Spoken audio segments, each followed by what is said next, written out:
An undocumented individual is someone pretty much who doesn't have the permission to be living legally in a given country. Oh, sorry. Oh, wait. Maybe we should use the ramp. Probably you can cross the border by paying $3,000 before 2005. Now, I haven't met anyone who came from Mexico because they usually charge now like close to $10,000. Which, if you have that money in Mexico, then there's no reason to come.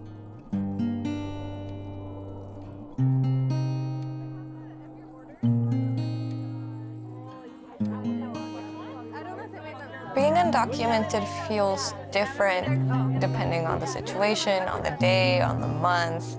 There are some times when it's really sucky, like when there's something that you specifically can't do because you're undocumented. But sometimes it's also really nice, like being with the undocumented community. I think that the undocumented community is very kind and very giving, very resilient. So when you're surrounded by those people, it can actually be very inspiring. My name is David. My name is Pam, and this is our story.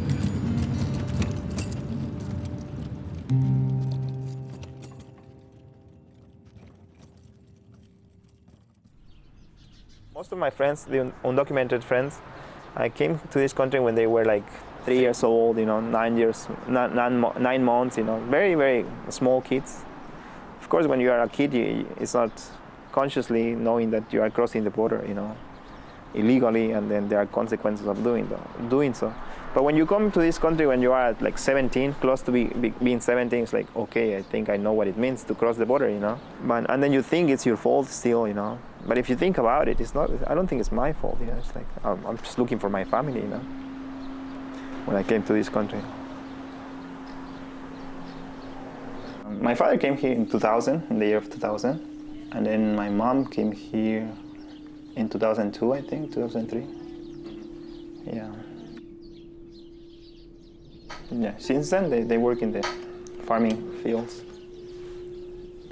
My mom, she stays there, cultivating the little plants for the next year. Yeah. With my family, it's a little bit different because I didn't live with them for a while, for too long. I think like I was in Mexico when I was 13. My family left, and I saw them again when I was like 17. So I kind of detached from them a lot.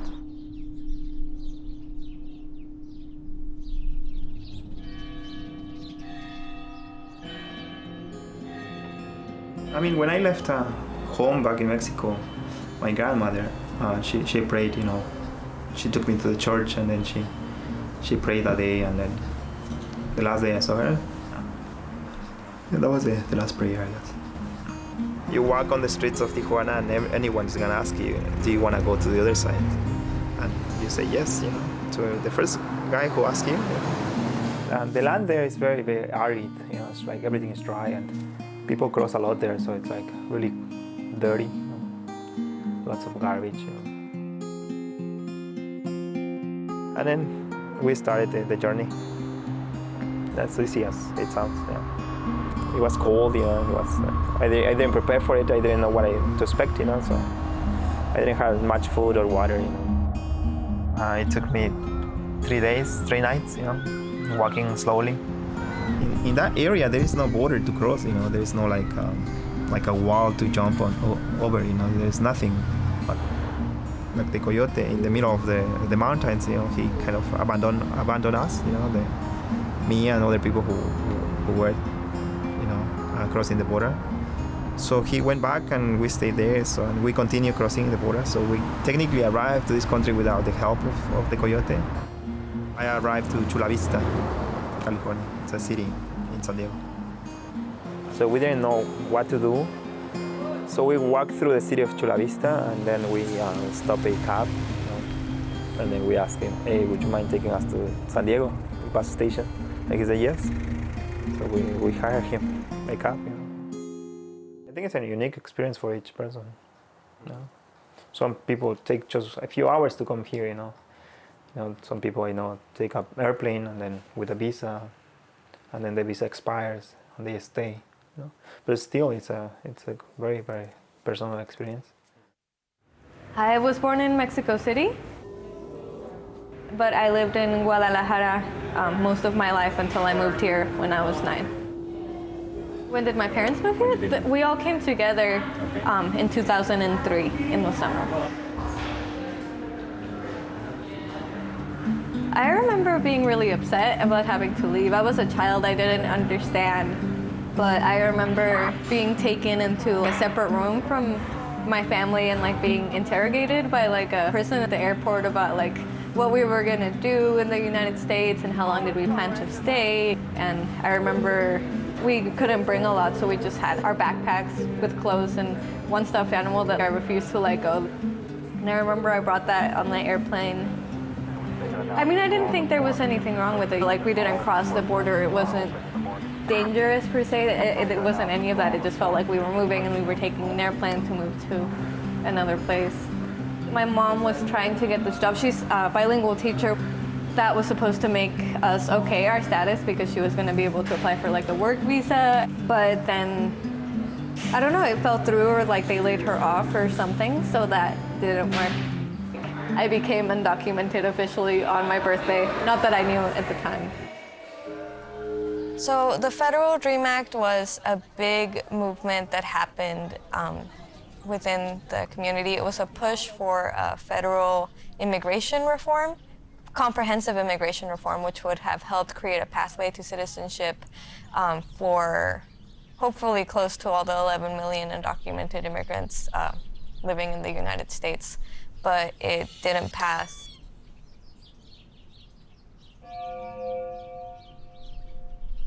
They are Americans in their heart, in their minds, in every single way but one. So DACA was an Obama executive action in 2012 that allowed a certain criteria of undocumented immigrants to qualify for a work permit, and in some places, a driver's license. They've been raised as Americans, understand themselves to be part of this country.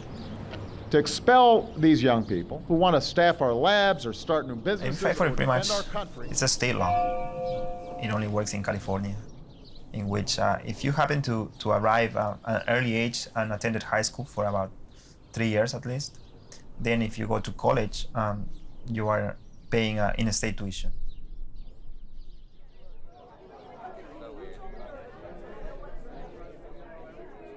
I feel like DACA now is, or DACA recipients are seen as like the good immigrants that, may deserve some kind of relief. And so people say like, we'll protect the DACA kids or stuff. But I'm afraid that future reform efforts will be built around the basis of, that DACA was built around, which means it would also be very exclusive. Put yourself in their shoes. Imagine you've done everything right your entire life. Studied hard, worked hard, maybe even graduated at the top of your class, only to suddenly face the threat of deportation to a country that you know nothing about. I'm currently a senior here, about to finish my degree next semester, hopefully. Title is Where There Is Shame, There Is Virtue, and materials are reflective panels, wood, and rope. When I graduated from high school, DACA wasn't around. The DREAM Act hadn't passed yet. I couldn't work, I couldn't drive. I mean, I could work under the table, and I did. I got into my dream college. It was a small liberal arts college in Massachusetts, and I got a letter that I had gotten like the highest merit grant that they offered. And I thought in my head that it was going to work out, that I could find scholarships, but back then scholarships were a lot more limited for undocumented students because pre-DREAM Act, pre-DACA, like it just wasn't a thing. So I just kind of ended up here. I got a bachelor's in science in molecular biology. I got a BA in chemistry, But even then, it's hard for me to find a job after I graduated. It's because of the issue of being undocumented, So I decided to pursue more education. I'm gonna finish my master's program in cellular biology in next May. And after that, I don't know what follows, I think there's many companies who will be more than happy to sponsor me. The problem is that for me to actually apply for a visa, I have to go back to my country, you know. You can only apply for a visa from your own country, in this case Mexico. And once I leave the country, because I came here without permission, you know, there's a punishment for that, which it means that I cannot come back into this country between 3 to 10 years, you know, depending on the situation. So even if someone sponsors me a visa, you know, I think the risk it's too much. Yeah.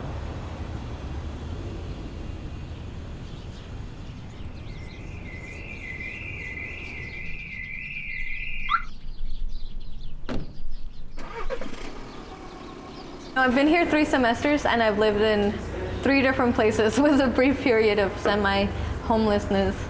So it's definitely really hard. Last year I was really sick and I had to miss work for a month, and I was so stressed out about money because I couldn't afford to not work, but I also couldn't stay at work because I was like really sick. But without health insurance, what can you do? You know, you just have to, in a sense, wait it out. I considered dropping out of school last year. I don't qualify for federal aid like Pell Grant and stuff, and tuition is like $3,000 something a semester. But I hardly know if I'll be able to afford to pay rent and eat, but I really want to pursue a master's program. The summer before I went to UC Santa Cruz, I worked as a farm worker. You know, I pick berries and I save like $6,000, you know. So I pay my first quarter. From that, I applied for so many scholarships, you know. And I kept working as a busboy and saving money, you know. And then at night, I had to clean the restaurant and stuff like that, you know, like really late. I would go to sleep like 2 a.m., you know, and then wake up again and do that. I mean, you had to work full time, you know, to make $5,000 in 4 months, I guess.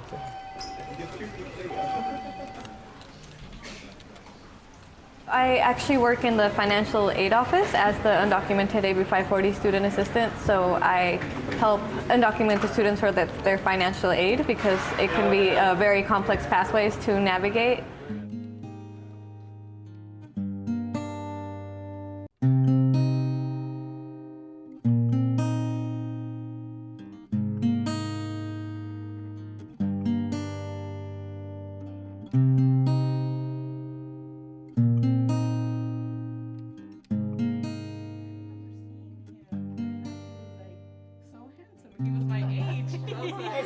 Sorry. Take the shot the whole time. Are you trying to hide? Yeah. I'll be like under the table. I mean, I've been in a booth No, before. we have been for too long under the table. We cannot longer stay under the table. It was an extra. We work under the table, we live under the table. Oh yeah, right. We shouldn't be. We shouldn't be under the table. Under the table.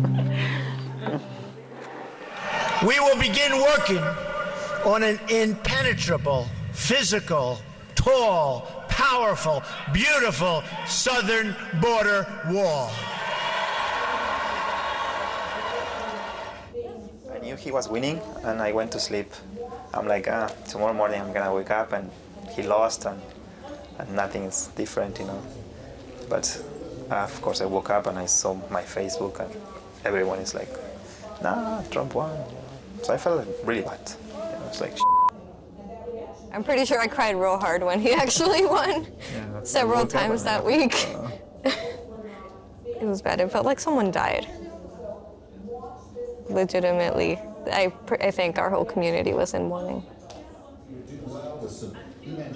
But we're watching the presidential election as a community because the thought was as undocumented students we can't vote. And I remember 4 years ago at the last election, I was sitting at home by myself just watching these results, you know, being really stressed out.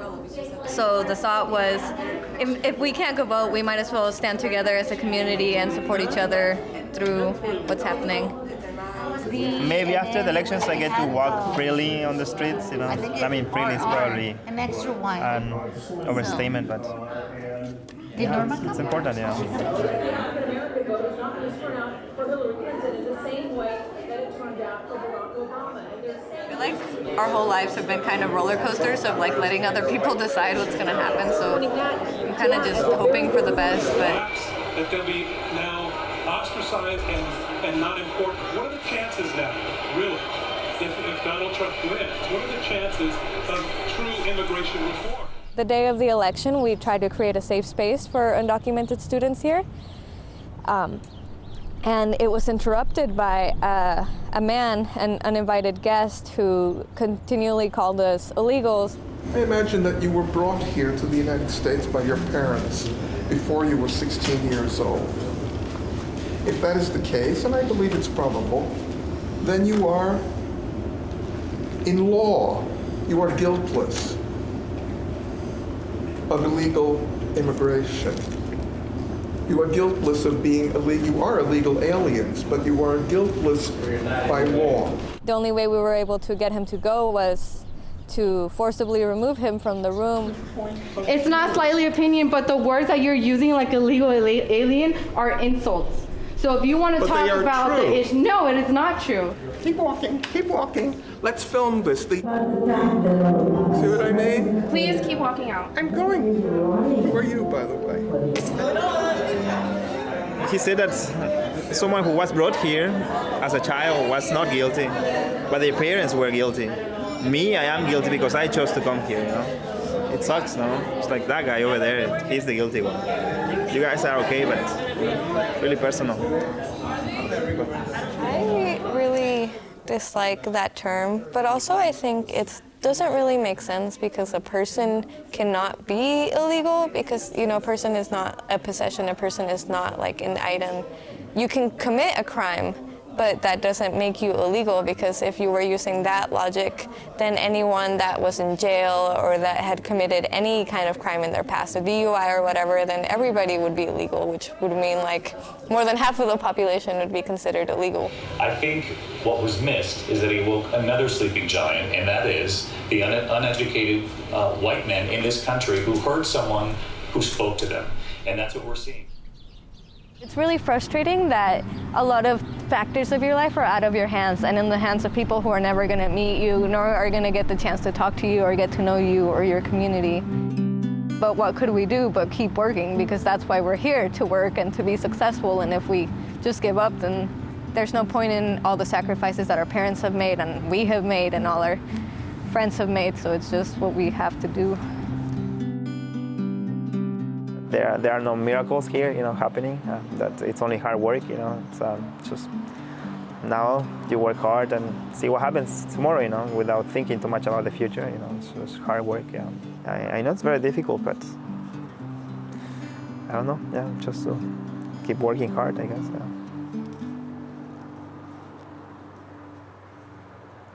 This is a boat that I built with the help of my classmates. What I was thinking is that I don't think people talk a lot about the feeling of wanting to go back. And what would you take back if you could go back? I want to send it up the Rio Grande. I want it to sail to Mexico by itself because I obviously can't be in it or I won't come back.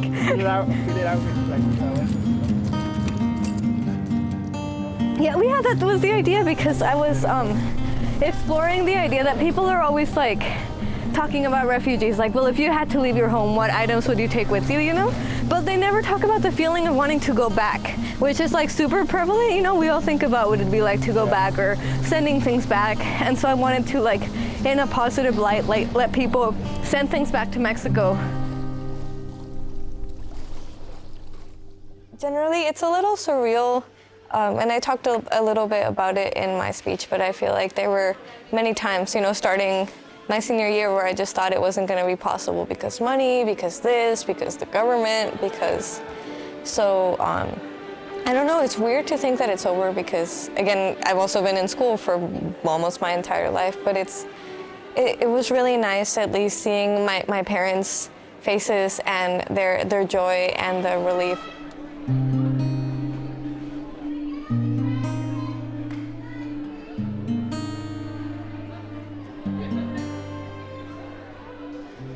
I think it's hard to express myself, but for example, back in Mexico, I pretty much didn't had the opportunity of an education, you know. And when I came here, I pretty much started all my education, you know. And I remember when I went to high school for a year, and then I enrolled in community college. And I made up my mind that I was gonna go to a 4-year college, at least for one day. Mis papás que están aquí, mis primos que se quedaron en Watson, mis hermanos, mis sobrinitas, mi cuñada, gracias.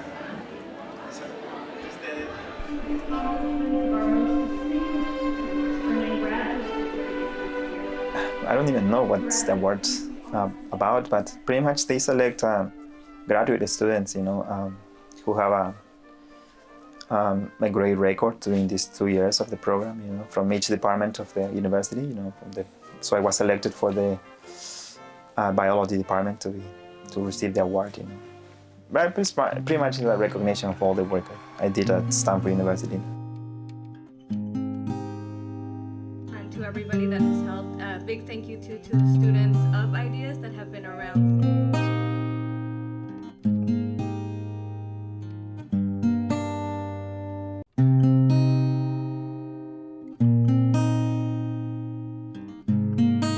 So the chances that I cannot come back are I think are big, you know, but I have to risk that, you know.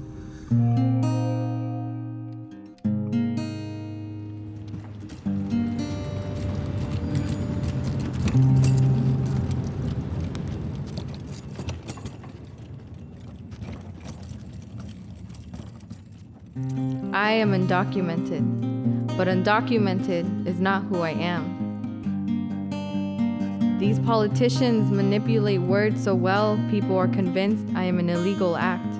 No longer human, no longer a woman, no longer a sister or a daughter. My status is taboo to you, you don't understand me, and therefore you hate me. It is not your fault you've been taught to think of immigrants with a negative connotation. Anyone who illegally crosses the border will be detained until they are removed out of our country. I know if I wasn't undocumented, I probably wouldn't understand either. I forgive you because I know you are the product of a system that doesn't want me. You need to redefine what undocumented means to you.